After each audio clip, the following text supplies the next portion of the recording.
primeira vez que vi Catherine, ela usava um vestido vermelho vivo e folheava nervosamente uma revista na sala de espera do meu consultório. Estava visivelmente sem fôlego.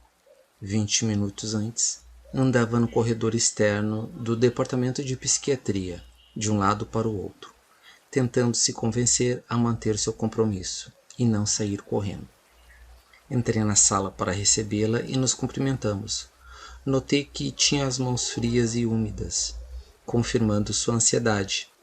Precisara de 2 meses para criar coragem de marcar uma hora comigo. Ainda que fosse insistentemente aconselhada a isso por 2 médicos da equipe, nos quais confiava. Finalmente estava ali. Catherine é uma mulher extraordinariamente atraente, com cabelos louros de comprimento médio e olhos cor de mel. Na época, ela trabalhava como técnica de laboratório no hospital onde eu era chefe da psiquiatria e ganhava um dinheiro extra como modelo de roupas de banho. Acompanhei-a até a minha sala, indicando-lhe uma cadeira grande, de couro, depois do sofá. Sentamos um diante do outro, com uma mesa em semicírculo entre nós. Catherine recostou-se na cadeira, calada, sem saber por onde começar. Esperei, preferindo que o início fosse escolha dela, mas depois de alguns minutos indaguei sobre seu passado. Na primeira consulta, começamos a esclarecer quem ela era e por que fora me ver. Respondendo às minhas perguntas, Catherine revelou a história de sua vida. Era filha do meio, educada numa família católica conservadora de uma cidadezinha de Massachusetts. O irmão, 3 anos mais velho, era muito forte e gozava de uma liberdade que nunca lhe permitiram. A irmã mais nova era a preferida dos pais. Quando começamos a conversar sobre seus sintomas, ela se tornou sensivelmente mais tensa e nervosa. Falava rápido, inclinando-se para a frente e apoiando os cotovelos sobre a mesa. Sua vida sempre fora sobrecarregada de temores. Tinha medo de água, de engasgar, a ponto de não conseguir engolir pílulas. Tinha um medo de avião, do escuro, o terror de morrer. Ultimamente esses medos estavam piorando. Para se sentir segura, dormia dentro de um armário embutido do apartamento em que morava. Antes de conseguir pegar um sono, ficava umas 2 ou 3 horas acordada. Ainda assim, o sono era leve. Interminentemente, ela acordava várias vezes. Os pesadelos e as crises de sonambulismo que haviam atormentado sua infância tinham voltado. Os medos e os sintomas a paralisavam cada vez mais, e a depressão era crescente. Enquanto ela falava, pude perceber como era profundo seu sofrimento. Durante anos eu ajudara pacientes que, como Catherine, viviam a agonia de seus temores, e por isso me senti confiante em poder ajudá-la também. Resolvi que começaríamos investigando sua infância, procurando a origem dos seus problemas. Quase sempre esse tipo de abordagem contribui para um alívio da ansiedade. Se fosse necessário, ela conseguisse engolir algumas pílulas. Eu lhe daria uma leve medicação ansiolítica para ajudar no processo. Esse era o tratamento preconizado pelos manuais para sintomas de Catherine, e nunca hesitei em usar tranquilizantes ou mesmo medicamentos antidepressivos para tratar de casos graves e crônicos de fobia e ansiedade. Hoje, utilizo esse recurso com mais moderação e só temporariamente, se for o caso. Nenhuma droga pode alcançar as verdadeiras raízes desses sintomas. Minha experiência com Catherine e com outros iguais a ela provou isso. Sei que agora existe a cura e não apenas a supressão ou camuflagem dos sintomas. Na primeira sessão, procurei gentilmente estimulá-la a voltar à infância. Como ela se lembrava de pouquíssimos fatos daquela época, considerei a possibilidade da hipnoterapia, um possível atalho para vencer essa repressão. Ela não conseguia se lembrar de nenhum momento particularmente traumático de quando era criança, que pudesse explicar os temores que lhe assolavam a vida. À medida que se esforçava, puxando pela memória, fragmentos isolados vinham à tona. Por volta dos 5 anos, entrou em pânico quando alguém a empurrou do trampolim de uma piscina. Ela disse que, mesmo antes do incidente, já não se sentia confortável dentro d'água. Aos 11 anos, a mãe caiu em grave depressão. A estranha atitude de retraimento da mãe em relação à família tornou necessária a ida a um psiquiatra e a consequente terapia com eletrochoques. O tratamento afetou a memória de sua mãe. Catherine ficou assustada, mas disse que não teve mais medo quando a mãe voltou a ser ela mesma.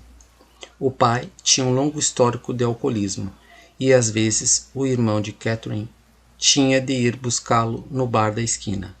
O consumo cada vez maior de bebidas alcoólicas tornava mais frequentes as brigas com sua mãe, que ficava triste e arredia. As coisas eram melhores fora de casa. Teve namorados no ginásio e se dava muito bem com os amigos. Muitos deles conhecidos havia vários anos. Achava difícil, contudo, confiar nas pessoas, principalmente nas que não pertenciam ao seu pequeno círculo de amizades. Sua religião era simples e sem questionamentos. Fora educada para acreditar na ideologia e nas práticas tradicionais católicas e jamais duvidaria da veracidade e validade de sua fé. Acreditava que, sendo uma boa católica e vivendo corretamente na obediência da fé e dos rituais, ganharia o céu. Caso contrário, iria para o purgatório ou para o inferno. O Deus patriarcal e seu filho decidiram isso. Depois fiquei sabendo que Catherine não acreditava em reencarnação.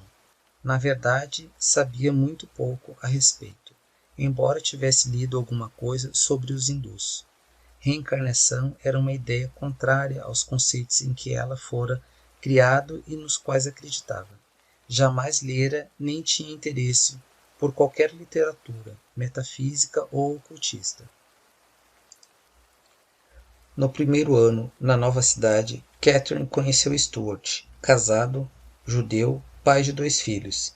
Ele era totalmente diferente de qualquer outro homem que a conhecera. Era um médico bem-sucedido, forte e agressivo. Apesar da atração irresistível entre os dois, a relação era tempestuosa e difícil. Algo nele mexia com ela, despertando uma paixão que beirava o enfeitiçamento. Na época em que Catherine começou a terapia, seu caso com Stuart já durava 6 anos e, apesar de complicado, era ainda bastante intenso. Embora maltratada, furiosa com as mentiras, as promessas não cumpridas e as manipulações, Catherine não conseguia resistir a ele. Vários meses antes da consulta, ela precisara fazer uma cirurgia para a retirada de um nódulo benigno das cordas vocais. A intensa ansiedade que antecedeu a cirurgia se transformou em pânico quando ela acordou na sala de recuperação. A enfermeira levou horas para conseguir acalmá-la. Após o período de convalescença no hospital, ela procurou Dr. Edward Poe. Ed era um pediatra muito amável que Catherine conhecera quando trabalhara no hospital. Desde o início, ambos sentiram uma forte empatia, que evoluiu para uma grande amizade. Catherine se sentia à vontade para conversar com ele. Falou sobre seus medos, o relacionamento com Stuart e a impressão de estar perdendo o controle sobre a própria vida. Ele insistiu para que ela marcasse uma consulta comigo. Depois me telefonou para falar de sua indicação, explicando que por algum motivo achava que só eu poderia compreender Catherine verdadeiramente, ainda que outros psiquiatras também tivessem sem ótimas credenciais e fossem hábeis terapeutas. Mas ela não me ligou. 8 semanas se passaram.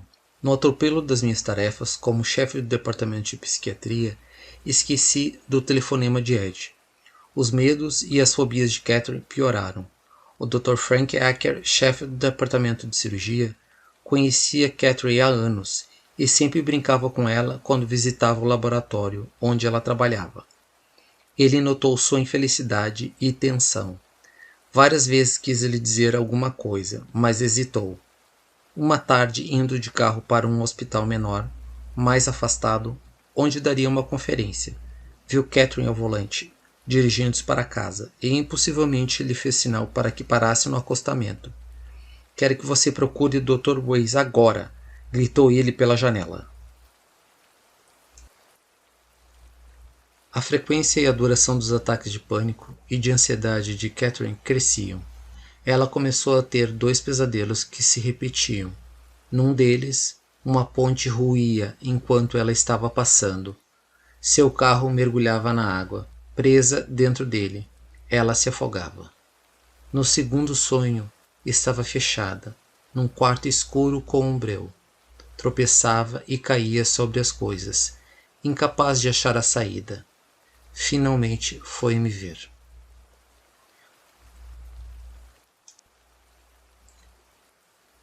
Quando tive minha primeira sessão com Catherine, não pude imaginar que minha vida estava prestes a virar de cabeça para baixo, que aquela mulher confusa e assustada do outro lado da mesa seria o catalisador e que eu jamais voltaria a ser o mesmo. 18 meses de psicoterapia se passaram, com Catherine indo me ver 1 ou 2 vezes por semana. Era uma boa paciente, falante, capaz de insights e que desejava melhorar. Naquele período, exploramos seus sentimentos, sonhos e pensamentos. Reconhecendo os padrões repetitivos de comportamento, ela cresceu em termos de compreensão. Lembrou-se de muitos detalhes importantes do seu passado, tais como as ausências do pai, que era da marinha mercante, e das violentas explosões quando ele exagerava na bebida. A ansiedade e os ataques de pânico ainda a torturavam. Os pesadelos intensos e repetitivos continuavam e ela não perdera o pavor do escuro, da água e de ficar trancada. Então algo estranho aconteceu. Embora sentisse um medo enorme de voar e precisasse, para ter coragem, tomar vários drinks no avião, Catherine acompanhou Stuart a um congresso médico em Chicago, na primavera de 1982. Lá, ela o forçou a visitar uma exposição egípcia no Museu de Arte, onde se juntaram a um grupo acompanhando por um guia.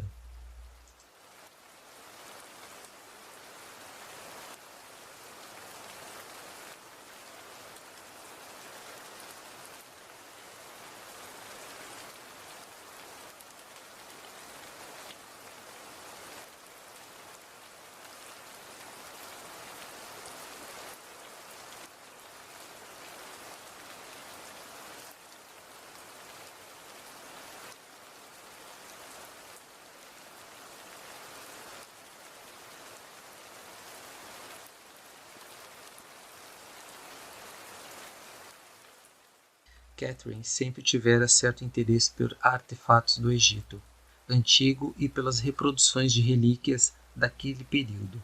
Dificilmente seria uma erudita e sequer estudara sobre aquele tempo na escola.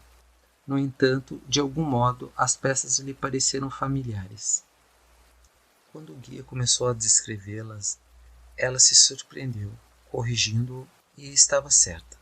O guia ficou perplexo, Catherine espantada. Como sabia daquelas coisas? Como tinha tanta certeza de que estava certa, tão segura a ponto de corrigir em público o guia?